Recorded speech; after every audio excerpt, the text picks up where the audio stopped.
Muling tiniyak ni Pangulo Aquino ang pagpapatupad ng mahakbangin para malutas ang problema sa kuryente sa bansa.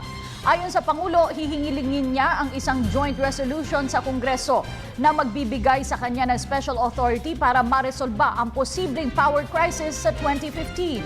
Sinabi ng Pangulo na sa pamamagitan nito ay mabibigyan ng kapangyarihan ng pamahalaan para tugunan ang inaasang 300 megawatts na kakulangan sa supply ng kuryente sa darating na taon. Higit ang Pangulo na kailangan maging matatag ang supply ng kuryente sa bansa upang magtuloy-tuloy ang paglago ng ekonomiya ng bansa. Ulat ni Haji Camino. Gumawa na ng paunang hakbang ang gobyerno upang tugunan ang posibleng pagkakaroon ng kakulangan sa supply ng kuryente sa susunod na taon. Sa kanyang pagdalo sa groundbreaking ceremony ng Pagbilao 3 Power Plant sa Makati City, sinabi ni Pangulong Aquino na hihilingin niya sa Kongreso ang paglikha ng isang joint resolution upang mabigyan ng karagdagang generating capacity ang national government. Very soon, we will formally ask Congress for a joint resolution that will authorize the national government to contract an additional generating capacity to address the 300 megawatt projected deficit. And on top of that, to have sufficient regulating reserves equivalent to 4% of peak demand for another 300 megawatts. The Department of Energy will also continue to solicit participation for ILP until next year. Let me assure our partners from the private sector, government intervention will be focused solely on addressing the projected shortage. We have no plans of intervening to distort the market or complicate the situation even further.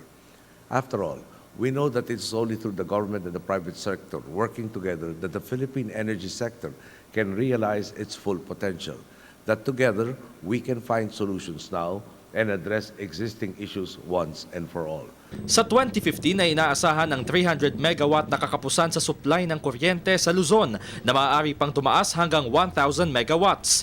Tiniyak ng Pangulo na gagawin ng gobyerno ang lahat ng hakbang upang huwag hayaang magdusa ang mamamayan. Ayon naman kay PCOO Secretary Sani Coloma, ibinase ng Pangulo ang pahayag sa Section 71 ng Electric Power Industry Reform Act o EPIRA Law. Malinaw naman ang nakasaad sa batas. At yun mismo ang ginamit ng Pangulo bilang batayan. The law is stated in very clear terms that the President may do what he said he will do in order to address a shortage in supply.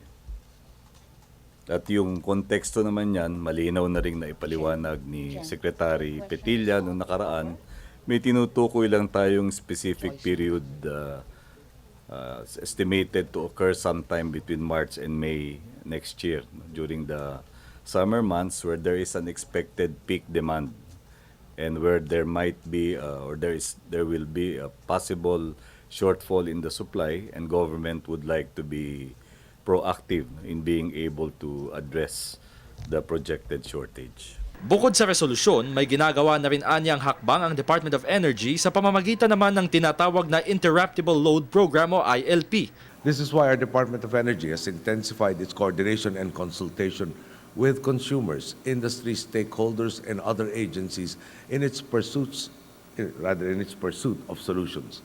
Part of their efforts include the Interruptible Load Program, or ILP, which allows significant end users to disconnect from the grid, use their own generators, and receive compensation as approved by the ERC.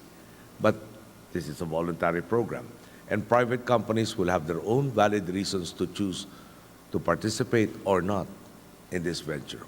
We have generated 142 megawatts through the ILP, but effectively, dependable output is only 71 megawatts. Based on historical performance, and of course, 71 megawatts is significant, but is obviously still very far from addressing even the best case scenario of having a minimum power deficiency by next year. Samantala, malaking tulong ayon sa Pangulo ang gagawing Pagbilao 3 Power Plant Project para sa pagtugon sa supply ng kuryente. Bukod pa rito, makakalikha rin ng trabaho ang proyektong ito.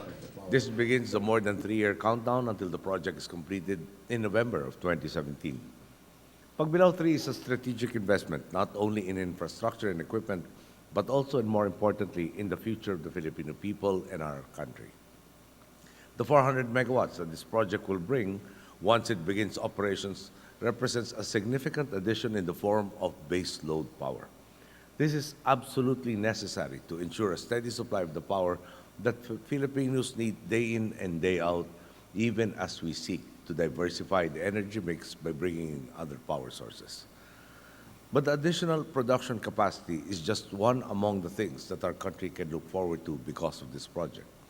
I'm told that during the construction of this project, you will be creating jobs for 2,000 men and women, which will naturally have a significant multiplier effect on the local community.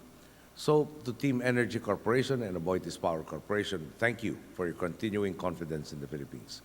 Batid din ng Pangulo na sa patuloy na paglago ng ekonomiya at pag-usbong ng makabagong teknolohiya ay tumataas ang demand ng kuryente. Mula 2010 hanggang 2013 ay umakyat sa 6.3% ang growth rate ng ekonomiya ng bansa, kung saan nangunguna ang ambag ng business process management na malaki ang nagagamit na kuryente. Nitong second quarter ng 2014 ay tumaas din ang growth rate ng manufacturing sa 10.8% at tumaas ang net employment sa mahigit 1 milyon. Patuloy naman ang pagpasok ng pamumuhunan o investment sa bansa, pero nangangailangan din ito ng mataas na demand sa kuryente. Kaya naman tiniyak ni Pangulong Aquino na gagawin ng gobyerno ang lahat ng hakbang upang makasabay sa progreso ng bansa ang power situation. Para sa Telebisyon ng Bayan, Haji Kaaminyo.